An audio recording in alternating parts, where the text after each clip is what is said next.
Bienvenue sur Africa 24 dans cette nouvelle édition de l'Africa Tonight. Voici les titres de l'actualité. L'opposant sénégalais Ousmane Sonko fait le point après sa première audition pour des accusations de viol. Le leader du PASTEF dénonce un complot contre sa personne et affirme avoir les preuves de ses dires. La 27e conférence internationale pour le climat COP27 s'ouvre ce dimanche 6 novembre en Égypte. Un rendez-vous aux enjeux multiples alors que l'Afrique, continent qui pollue le moins, est lourdement impacté par les changements climatiques. Et turbulence dans le ciel kényan, les pilotes et une partie des employés au sol de la compagnie aérienne Kenya Airways ont entamé une grève ce samedi 5 novembre. Résultat, 23 vols ont été annulés. La direction de la compagnie qualifie ce mouvement social d'illégal et appelle à la reprise du travail dès ce dimanche. Mais tout d'abord, après le Mali, en août dernier, c'est la Centrafrique que l'armée française quitte. Les derniers véhicules blindés de la mission logistique Bangui, aussi appelée MISLOG, ont été rapatriés ce vendredi 4 novembre. Ce processus avait débuté le 1er novembre. Jusque-là, la MISLOG avait notamment pour mission de soutenir les forces de l'Union européenne et les militaires français opérant au sein de la MINUSCA. Il faut rappeler qu'en octobre dernier, les autorités françaises avaient annoncé le rapatriement des 130 derniers militaires français déployés en Centrafrique. Depuis plus d'un an, les relations entre la France et la Centrafrique se sont dégradées. Les autorités françaises accusent notamment les autorités centrafricaines d'attiser le sentiment anti-français dans le pays. Le leader du PASTEF, Ousmane Sonko, était face à la presse le 4 novembre au lendemain de son audition au tribunal de grande instance de Dakar, inculpé depuis mars 2021 pour viol et menace de mort contre une jeune employée d'un salon de massage. L'opposant sénégalais a présenté au doyen des juges d'instruction sa version des faits. Le candidat déclaré à l'élection présidentielle de 2024 espère un non-lieu après sa première audition pour viol. Plus de détails dans ce sujet de la rédaction. Un complot mal ficelé, ce sont les termes utilisés par la défense de l'opposant sénégalais Ousmane Sonko pour qualifier l'affaire Sweet Beauty dans laquelle ce dernier est empêtré depuis plus d'un an. Au sortir de 3 heures d'audition au palais de justice de Dakar le 3 novembre, l'homme politique s'est dit confiant et innocent. Le candidat déclaré à l'élection présidentielle de 2024 campe sur la thèse d'une conspiration contre sa personne pour l'éliminer de la course à la magistrature suprême. Serigne Bassirou Gueye, procureur de l'époque, a travesti, a manipulé, a détérioré une pièce centrale dans un dossier, c'est-à-dire l'enquête préliminaire conduite par les capitaines Omar Touré et le capitaine Diop. Il a manipulé les conclusions de ce rapport pour y introduire des éléments à charge contre moi et y soustraire des éléments à décharge.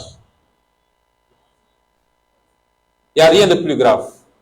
C'est une forfaiture. Le maire de Ziguinchor a indiqué à la presse ce 4 novembre avoir refusé de se soumettre à un test ADN lors de cette première audition pour des accusations de viol. Le chef de file de l'opposition sénégalaise a assuré qu'il allait porter plainte contre l'ancien procureur de la République, tout en affirmant détenir des preuves de la culpabilité de ce dernier. C'est pourquoi d'ailleurs, nous avons décidé, dès lundi, s'il plaît à Dieu, de déposer une plainte devant la chambre criminelle de la Cour suprême et devant l'IGAJ contre le sieur Serigne Bassirou Gueye, avec preuve à l'appui. Rappelons qu'Ousmane Sonko est inculpé pour viol et menace de mort depuis une plainte déposée en mars 2021 par une jeune employée d'un salon de beauté dakarois. Il est depuis placé sous contrôle judiciaire.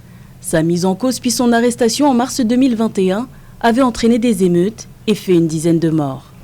Et toujours concernant l'actualité politique au Sénégal, une marche pour la libération des détenus politiques organisée ce samedi par le collectif pour la libération des détenus politiques, COLIDEP, a été interdite par les autorités au motif de risque de troubles à l'ordre public et entrave à la libre circulation des personnes et des biens.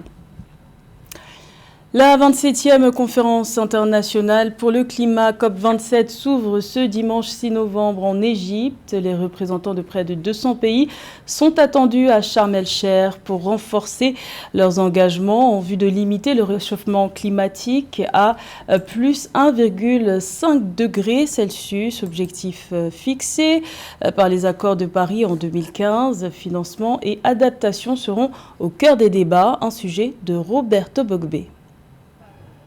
Comme attente prioritaire de la communauté économique des États de l'Afrique de l'Ouest sur la préservation du climat, l'augmentation de l'ambition de réduction des émissions de gaz à effet de serre occupe la première ligne. Pour les acteurs du climat, dont la société civile, il est nécessaire que la communauté internationale et plus particulièrement les États émettant le plus d'émissions revoient leurs ambitions à la hausse en matière de réduction de gaz à effet de serre.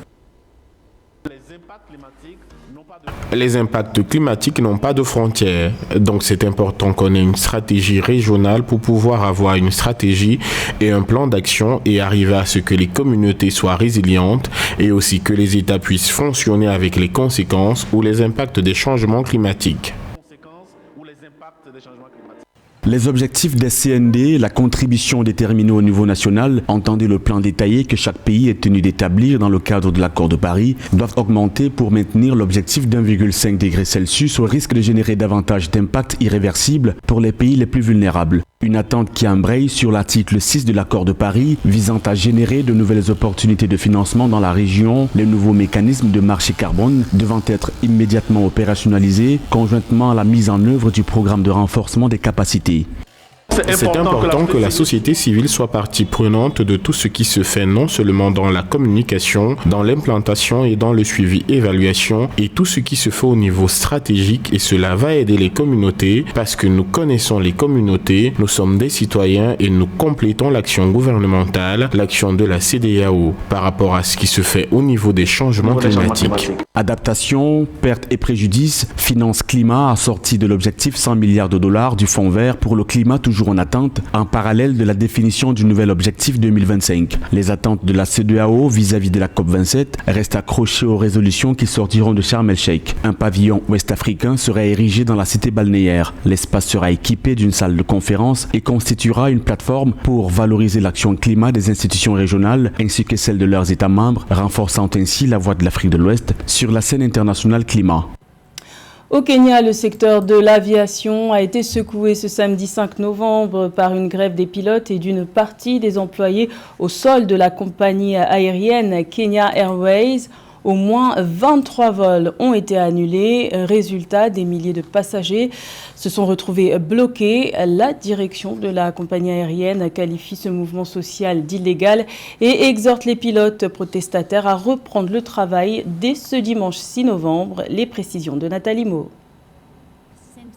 La compagnie aérienne Kenya Airways a annulé ses vols ce 5 novembre 2022 en raison de la grève de ses pilotes. Un mouvement social au sein de cette entreprise qui emploie plus de 3800 agents. Les responsables du transporteur aérien évaluent les pertes dues à la grève des pilotes à plus de 2,5 millions de dollars par jour. S'exprimant dans les médias locaux, les dirigeants de Kenya Airways ont enjoint les grévistes à reprendre les activités dès le 6 novembre 2022.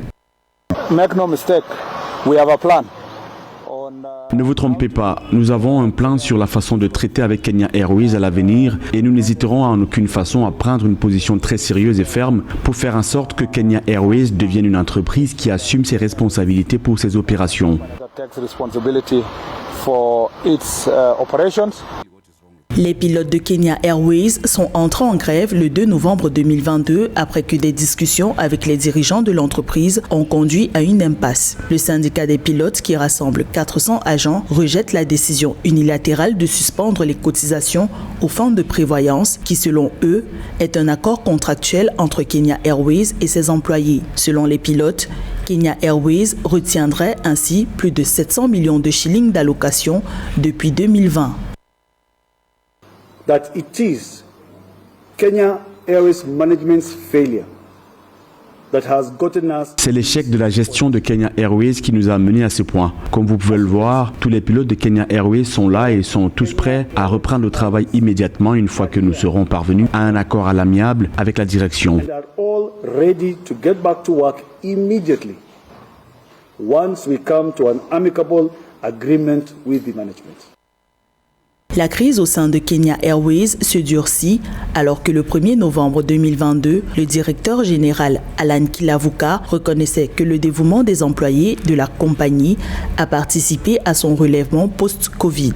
Consécutivement à la réouverture de l'espace aérien de ses destinations, le transporteur Kenya Airways a enregistré une hausse de 21% de ses revenus passagers en 2021. La compagnie aérienne s'attend également à une augmentation de 20% de ses revenus en 2022. Dans le reste de l'actualité, la Tunisie va bénéficier d'un prêt d'appui budgétaire du Fonds monétaire arabe. La Banque centrale de Tunisie a signé ce vendredi 4 novembre une convention de prêt d'appui budgétaire d'un montant de 74 millions de dollars avec le Fonds monétaire arabe. Objectif de ce prêt, appuyer le programme de restructuration financière du pays pour rétablir des équilibres financiers et réduire le déficit de la balance des paiements. Le remboursement de ce crédit se fera sur 5 ans avec une période de grâce de 2 ans et demi. Rappelons que la Tunisie est sujette à une crise socio-économique et politique, notamment depuis que le président Kais Saied s'est arrogé les pleins pouvoirs en juillet 2021. 63 milliards de dollars, c'est la somme mobilisée au cours du Forum sur l'investissement en Afrique qui s'est tenu du 2 au 4 novembre à Abidjan, en Côte d'Ivoire. Ces intérêts d'investissement seront injectés dans divers projets. Jamais un tel montant n'avait été atteint auparavant, ce qui prouve une fois de plus l'attractivité du continent africain et son rôle dans le jeu économique à venir. Un sujet de Philomène Sine. Au sortir des journées Market Days de l'Africa Investment Forum, les leaders du continent se félicitent des résultats atteints et s'engagent à redoubler d'efforts pour renforcer l'attractivité du continent ainsi que la résilience économique des États africains face aux chocs externes. Pour cela, l'édition 2022 de l'Africa Investment Forum a mobilisé plus de 63 milliards de dollars d'intérêts d'investissement dans des projets, un record jamais atteint. Je note avec satisfaction que de nombreux projets sélectionnés pour le financement à cette édition sont dirigés par des femmes dynamiques et persévérantes.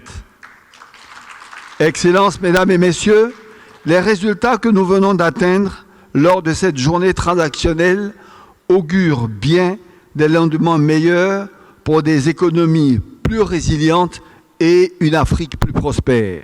Initié par la Banque africaine de développement, l'événement enregistrait près de 1800 participants, toutes catégories confondues, 63 sessions plénières, 12 sessions parallèles et sectorielles, 47 salles de transactions et de nombreux B2B. Les transactions prêtes pour l'investissement annoncées ont été présentées aux participants venus du monde entier. Il s'agit d'un montant de 31 milliards de dollars mobilisés en 3 jours. Les temps sont difficiles avec l'évolution géopolitique dans le monde, mais nous n'allons pas être freinés par cela. Nous savons que l'Afrique reste bancable. Voilà pourquoi je suis heureux d'annoncer que les 72 dernières heures, vous qui avez participé à ce forum pour l'investissement en Afrique, ensemble, avez réussi à mobiliser 31 milliards de dollars en intérêts d'investissement pour les projets. L'ambition du continent africain déclinée à travers plusieurs projets structurants consiste à relever le défi de combler le déficit de financement de l'investissement en Afrique. Ainsi, la BAD lancera un programme de 20 milliards de dollars pour créer la plus grande zone solaire au monde dans 11 pays fournissant de l'électricité à 250 millions de personnes. Tenu du 2 au 4 novembre 2022, l'Africa Investment Forum est le plus grand marché d'investissement transactionnel d'Afrique. C'est une avancée dans l'industrie du spectacle en Côte d'Ivoire. Le Comedy Club pour professionnaliser le métier d'humoriste en Côte d'Ivoire, DICOCO, et l'Institut national supérieur des arts et de l'action culturelle, INSAC, s'engagent à encadrer les jeunes talents.